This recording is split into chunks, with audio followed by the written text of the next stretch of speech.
Have you ever walked through an empty mall, a long corridor, or a deserted school hallway and felt like something was just wrong? Like the world around you had shifted, but no one else noticed?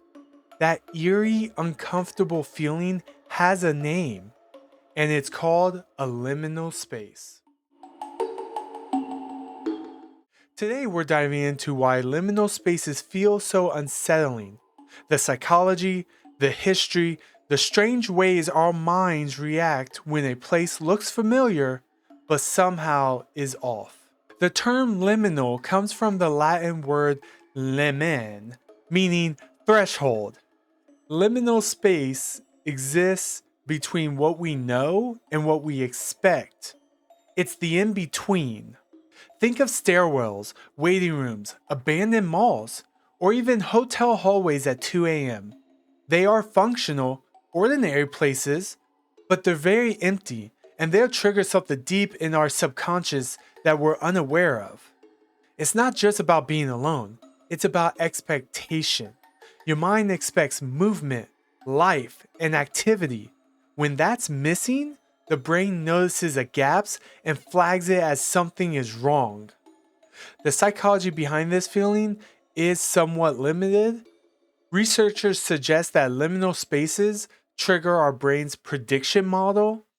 We are wired to predict movement, activity, and interaction. When reality doesn't match expectation, it creates a feeling of unease.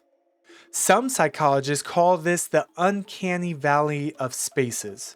Normally, the uncanny valley applies to human like robots, things that look almost human but not quite, and it creeps up on us. Liminal spaces work the same way, but with architectural and environments instead of faces. Our memories play tricks too. Many liminal spaces resemble childhood locations, a school hallway, a small town library, or even a community center that you frequently visited at a young age. Nostalgia mixes with eeriness, familiarity, yet impossible to place in the present moment. Some common liminal spaces are abandoned malls,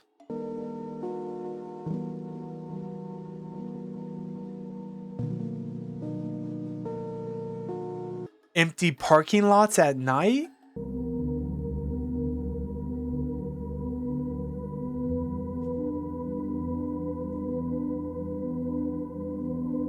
hotel hallways and stairways,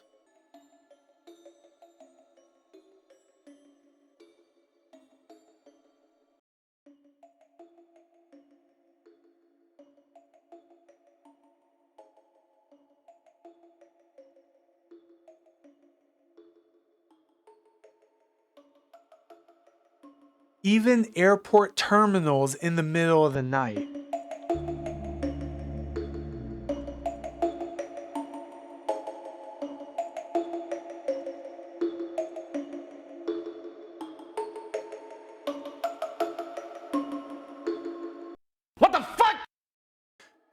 These places all share a quality. They look normal, but without the usual context of people or activity, something about them feels just wrong and off-putting. Now, when it comes to the culture and internet phenomenon around this, it's vast. The fascination isn't just psychological, it's a culture. Online communities have embraced liminal spaces as art. Tumblr, Reddit, and YouTube host hundreds of images and videos designed to trigger that uneasy, uncanny feeling. One of the biggest examples are the backrooms. The backrooms are a fictional internet concept, an endless maze of yellow carpeted, buzzing fluorescent rooms. Millions of people are drawn to it because it takes liminal space to the extreme. There are so many iterations of the backrooms, from different types of rooms to even like the pool rooms.